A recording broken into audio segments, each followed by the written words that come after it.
vulnerable is our economy to international cyber crooks?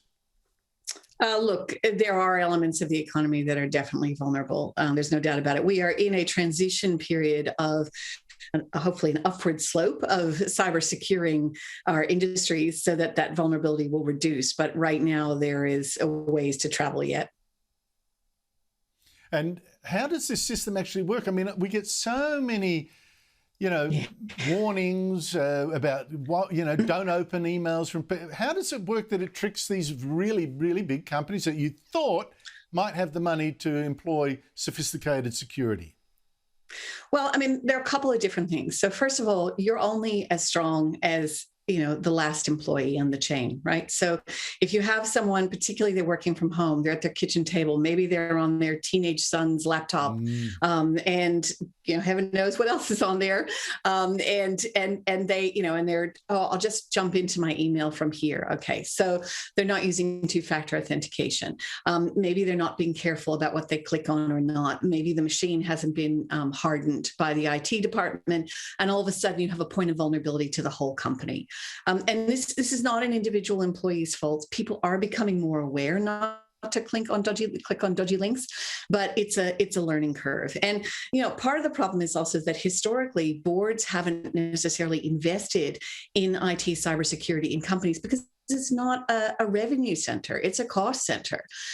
So one of the big things I've seen in the IT industry and cybersecurity is that IT managers have had to learn the skill of actually how to make the case to the board that says, we know you're not going to make money off this, but if you don't invest in it now, you may lose a lot of money off of it. And that's what we saw. I mean, Maersk, the major shipping company, which suffered a cybersecurity attack, malware, just a bit like this in terms of being ransomware from the NotPetya.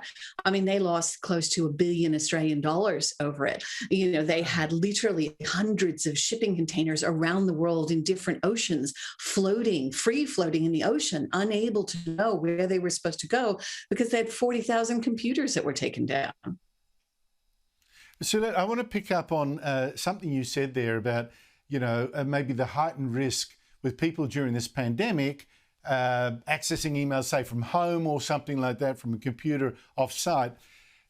That chimes with a fact that I found fascinating. The average ransom payment in the US and in Europe and Canada nearly tripled last year to an average payment last year of more than $400,000. So tripled from the year before.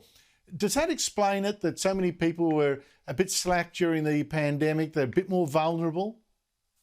Yeah, I mean, I think that's some of it. So it's a combination of things. So there are certainly organized crime players in this market, and they are looking to make money. Okay, but there's also state-based actors. They may pretend to be making money. So their ransomware may say, we're going to encrypt all the data on your hard drive, and you can't access it unless you pay us. But that's just a fake front. And we've seen that in some attacks. Really, what they're trying to do is actually cause disruption.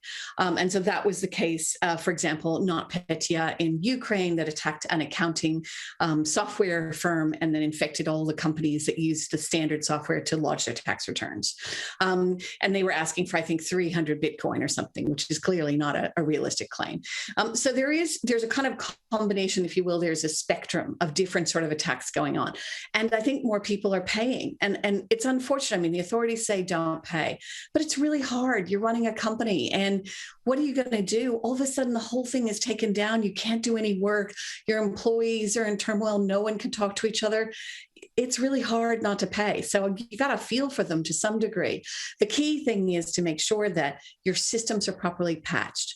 What that means is that you're running the latest, greatest version of the software with all the security patch from Windows, from Mac, all the rest of it installed.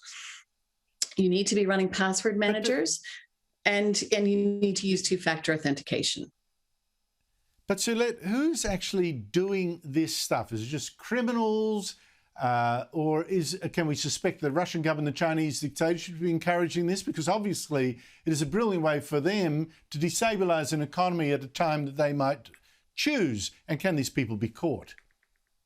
Yeah. So one of the really difficult things about ransomware is it's not like an attacker is in your system and they're live in your system. So you have had attacks which have looked like there have been teams of people, for example, the hack on the Australian National University looked like there were teams of people who had set tasks who went in at certain hours of the day. And that's a live attack. Okay. So a different thing, and that might be potentially easier to track with ransomware, it's drop and run, right? So I've just sent you the infected email, or I've created an infected website that you visited, and I'm nowhere to be seen. So that makes it quite difficult to actually track it. And also, when it's a state-based actor, governments, even governments that are under attack, are reluctant to attribute it, even if they have a pretty good idea. Partially because maybe they're wrong. There's always that small chance. It's hard to know in this sort of darkened space what's actually going on. But partially because once you actually attribute it to another government, then you have to act. Because if you don't act, you look weak. And then that can escalate things very rapidly. So often governments won't attribute, even if they know who they think that they think it is, and it is a state-based hacker. Well, it must be getting a problem, because President Joe Biden apparently is going to talk to the Russian president about exactly what's going on. So we shall see. We shall see. Suelette Dreyfus, thank you so much for your time. Thank you.